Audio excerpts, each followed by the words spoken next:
Greetings and welcome. I hope that at the time that you guys are watching this video, you guys are safe, your loved ones are safe. Very important, keep the instructions, follow the instructions that the government is establishing, that the medical task force is establishing, and just keep safe and stay at home. With all of this said, we're gonna begin our series of videos.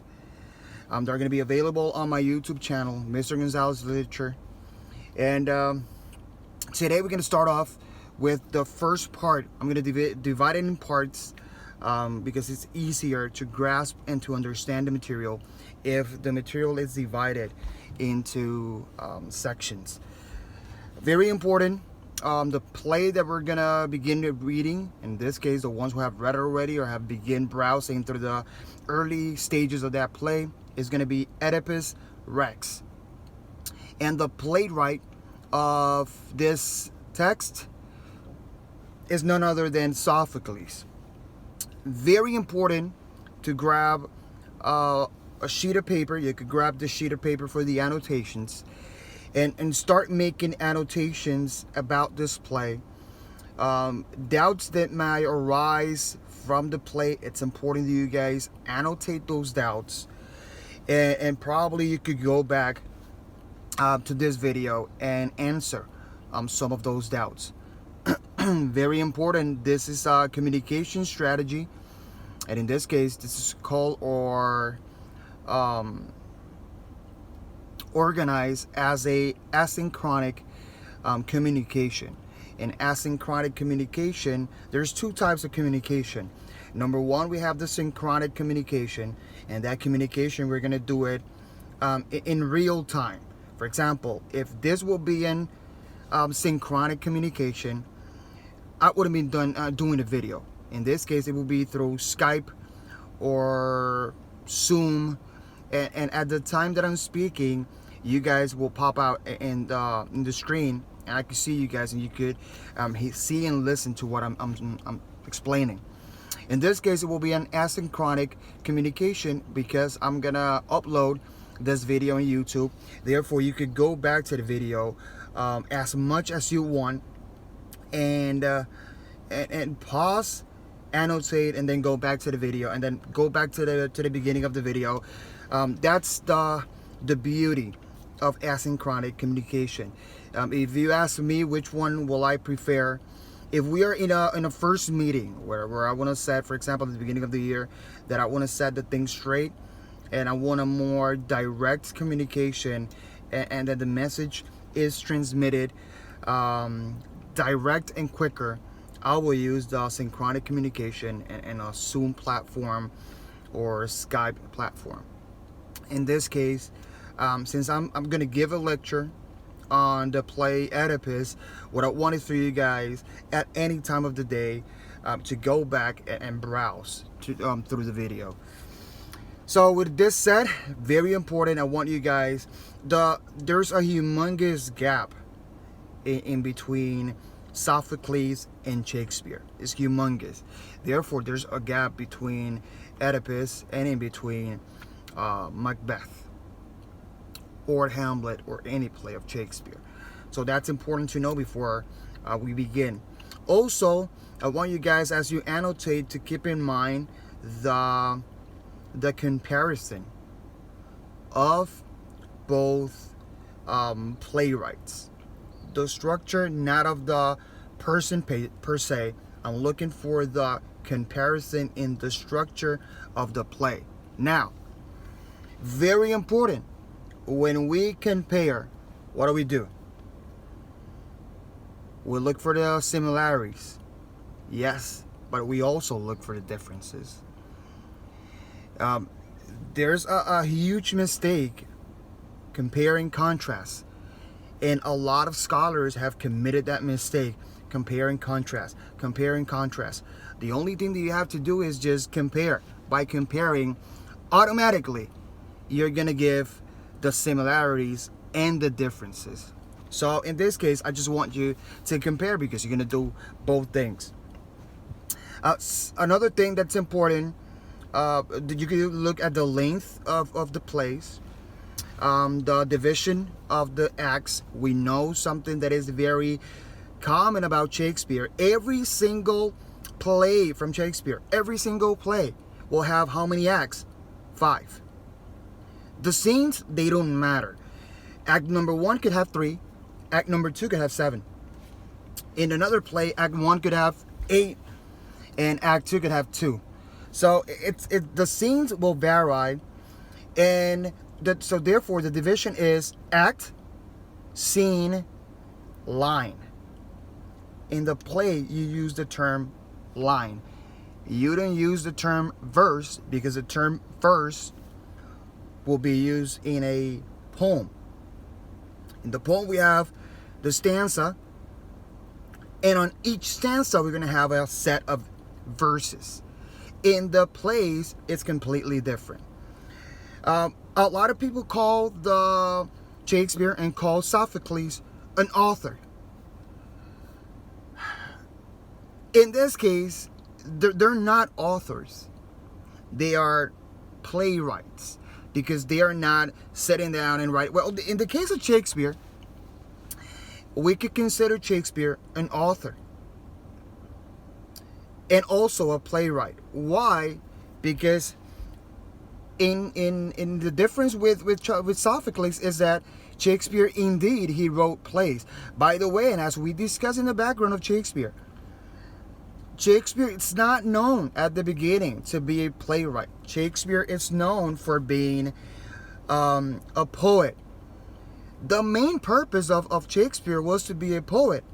We discussed also that Toby, the best friend of Shakespeare, will motivate Shakespeare into playwright. And that's going to open the gate for the great relationship that he will have with the crown in England. Number 1, with Queen Elizabeth, and number 2, with King James. So there's a huge debate in which of both crowns Shakespeare was most successful.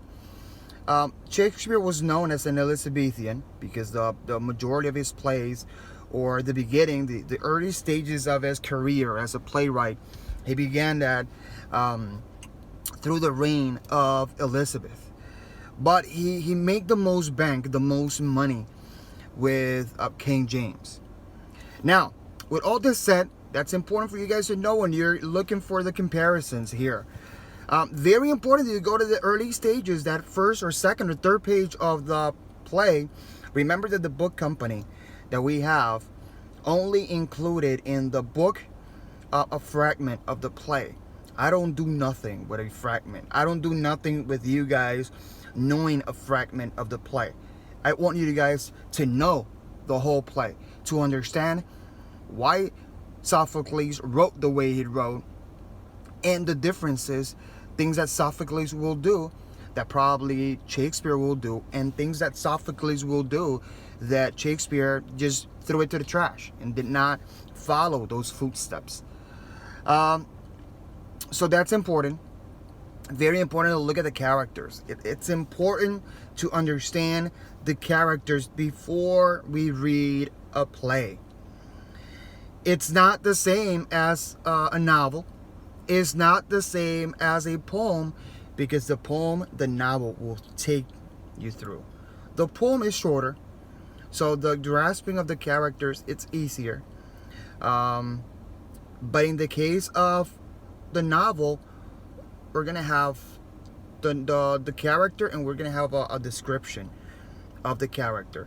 Novels, short stories, normally will give a direct characterization. That is when the author just states the description, literal description of the character, and then the indirect characterization, that is you as a reader identify the characteristics of that character through the reading process, and you're gonna do the exercise of inference. That's important. So now, going back to Sophocles and going back to Oedipus, are the play that is available on Mr. Gonzalez Literature.weebly.com. You're gonna go under the bullet of British literature, and you're gonna go scroll down, and you're gonna find the play. Now,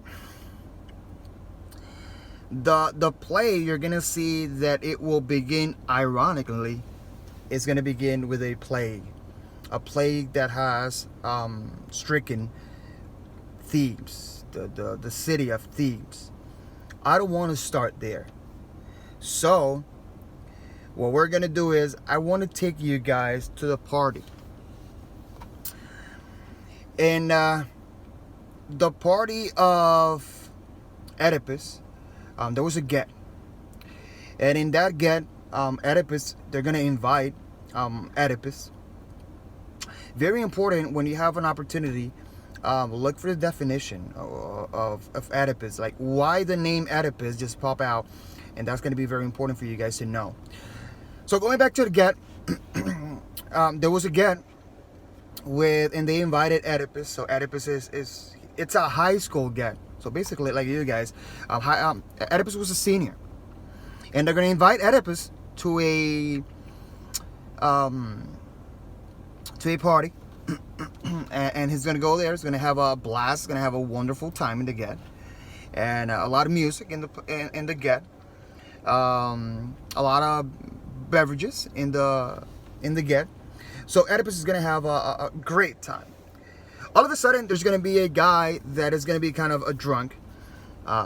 There's always a guy in the group that doesn't know how to control with the beverages, and could get a little out of proportion, to say the least. So all of a sudden, the guy is gonna approach Oedipus, and the guy will tell Oedipus, "Hey, dude, you're a bastard."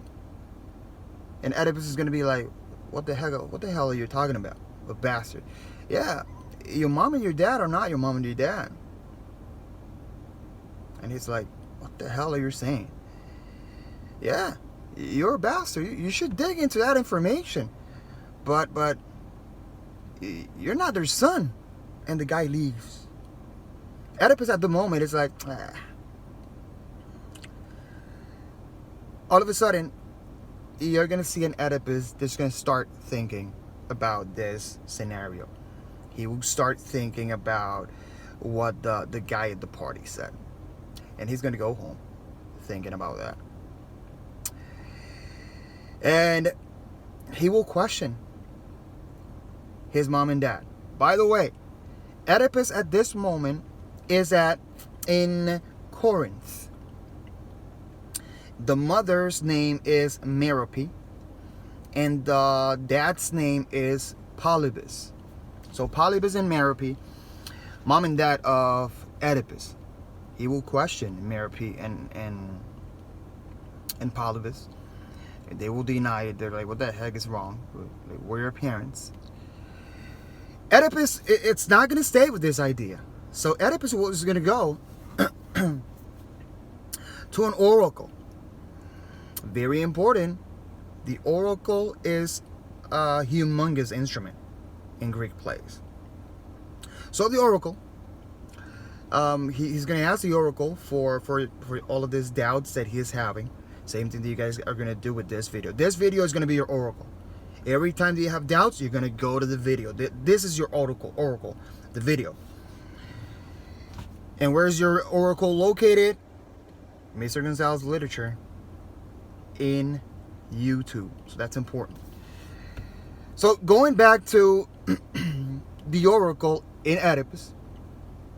The oracle is going to do something the oracles always do. They will tell the truth. And it doesn't matter when, where, how it happens. It will always happen. So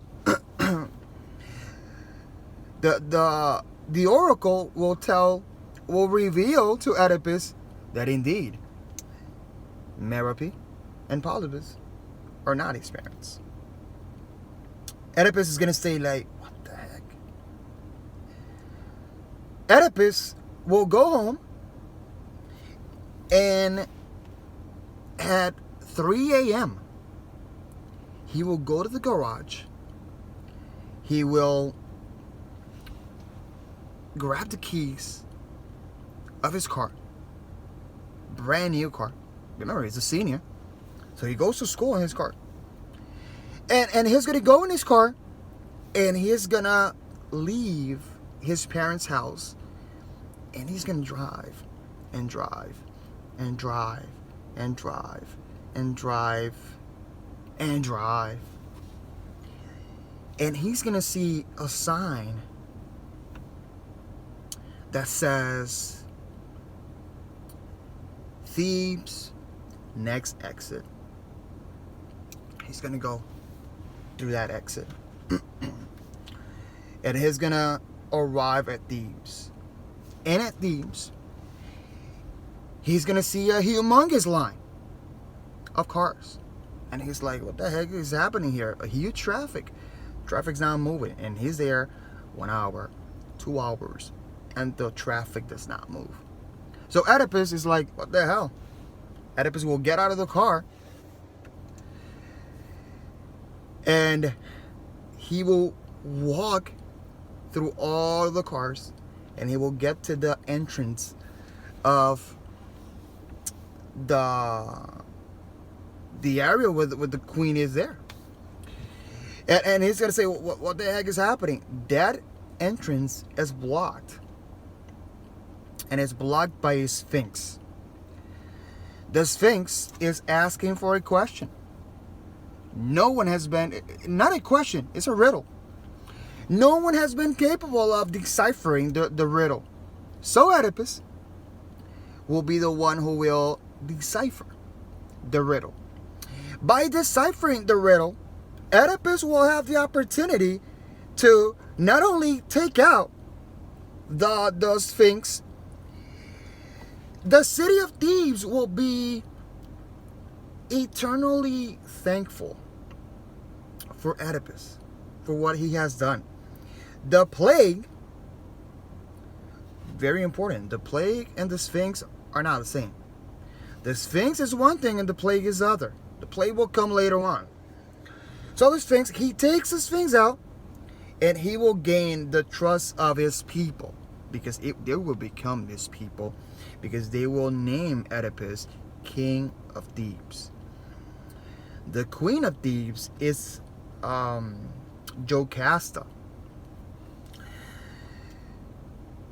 Jocasta was the former wife of the former king named Laius. The problem is that Laius nowhere found. Disappeared. And we need a king. We need someone for the queen. So Oedipus will take that position. He will assume the throne. By assuming the throne, Oedipus will be with Merope and have not only one, not only two, not only three, or 4 kids. 2 boys and 2 girls. The 2 girls, Antigone and Ismene,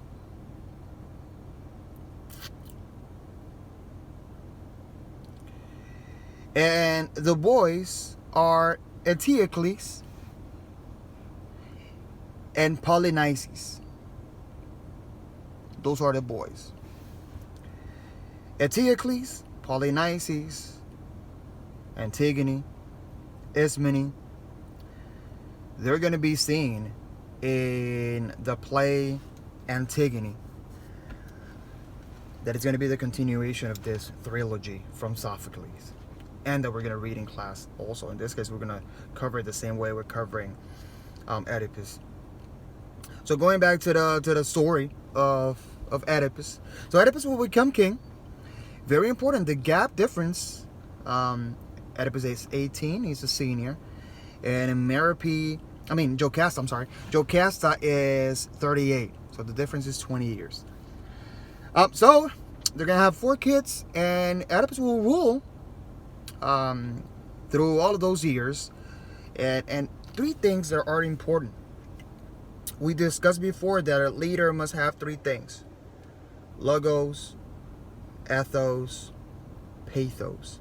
You need those three things to be a good leader. Oedipus will have those three things. He will gain the trust of his people. When we go back to Macbeth,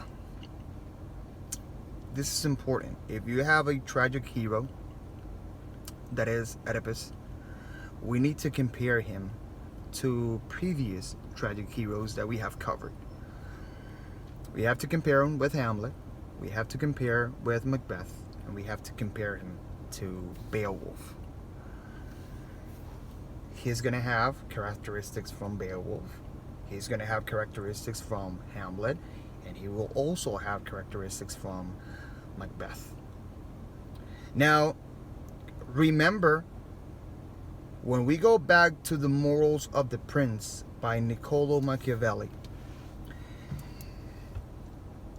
a lot of the politicians nowadays will use the morals of the prince. And will use the morals of the prince in a way to give him a guide on how to lead. If you read the morals of the prince from Machiavelli, you're not going to like a lot of the things that he will ignite a leader to do.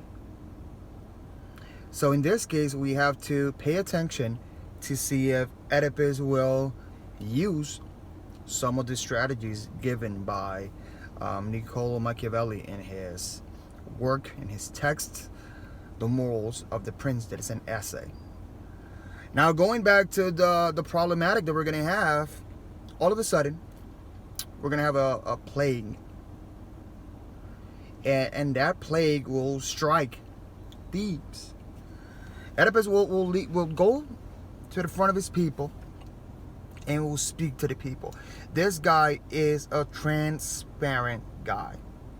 Highlight that word. Transparent. That's a great adjective for Oedipus. He's transparent. And identify or connect transparency in being or in using logos, ethos, and pathos. Look for characteristics from Oedipus and put them in the side of either logos, ethos, and pathos. It's going to help you a lot through the reading and through the understanding of Oedipus. And as we go along, it's good that you do a comparison with previous kings that we have had, or previous political leaders that we have had, and we have discussed in class. So now we are going to have a plague. This plague is going to be endemic. Why the plague is endemic and it's not a pandemic like we're having right now with the COVID-19? Because the plague, that disease that is circling Thebes, it's right there in Thebes. It's not spreading to Corinth. It's not spreading to Athens. It's staying there in Thebes. So that's why it's endemic. That plague is going to cause death and problem. Oedipus, people are relying on Oedipus as a leader to do something. The same way you and I are relying. It doesn't matter if we agree, if we politically, or in terms of our ideology, if we agree or not with our governor. Every time that our governor stands up in front of that podium, in this case behind of the podium, and speaks to the country, everyone listens. It doesn't matter if we agree or not with her. Same thing with Oedipus. In this case, we're relying to our governor to help us with regards to the pandemic, the COVID-19 that we're having right now. In that case, people were going to rely on Oedipus. So, Oedipus will open an investigation, because when he is checking with his people, what comes out, what pops out, is that the plague has been caused because of the death of Laius, a death that happened 20 years ago. And nowadays, so in this place right now, is haunting the city of Thebes. What is Oedipus gonna do from now on? Well, we're gonna cover that in our next video, in our next part of our discussion of the play Oedipus. Very important for you guys at home. Stay at home, and after this video is done, you're gonna go to your No Red Ink account. You're gonna go to No Red Ink. You're gonna enter your account, and right there we're gonna see assignment. The next assignment, I don't know, I think it's assignment 6. And right there, I'm gonna give you instructions for your next writing assignment, and I'm gonna leave you the link of this video. Why? Because that assignment will be answered using this video. The same way I gave you the assignment of the introduction of Greek plays, and I gave you a video, a link of a video from Crash Course. Same thing I'm gonna do here. Why I'm doing this? It's good that you guys know the reason why I'm doing this. What we're doing right now is part of communication. 2 types of communication. Number 1, synchronic communication. Number 2, asynchronic communication. And you're like, what the hell is that? The difference between those two: when you have a synchronic communication, it's happening in real time. If this will be a Zoom video or a Zoom video conference or a Skype video conference, that will be synchronic communication. However, this case, completely different. It's the opposite. It's a asynchronic communication. Why? Because you're going to go to YouTube and watch the video. And the good thing about asynchronic communication is that you could go and browse through the video anytime. If you have doubts, you could go back. If after watching this video you still have doubts, you could write to me on my institutional email, and I will answer any doubts that you have with regards to the assignment, the writing assignment. So that's the importance of all of this. I think Zoom is really good for synchronic communication, because we could meet and set the stages. But I prefer asynchronic communication. And when you watch the video and when you do the assignment, when you evaluate this distance education, you're gonna love it too. Why? Because it is much more effective. The idea of going back and forth, whenever I want, you study, you work at your pace. You're not working at my pace. The only pacing that I'm gonna set is gonna be the instructions and the due date. And basically, if I'm posting this today, I'm gonna give you a week from today to deliver the writing assignment.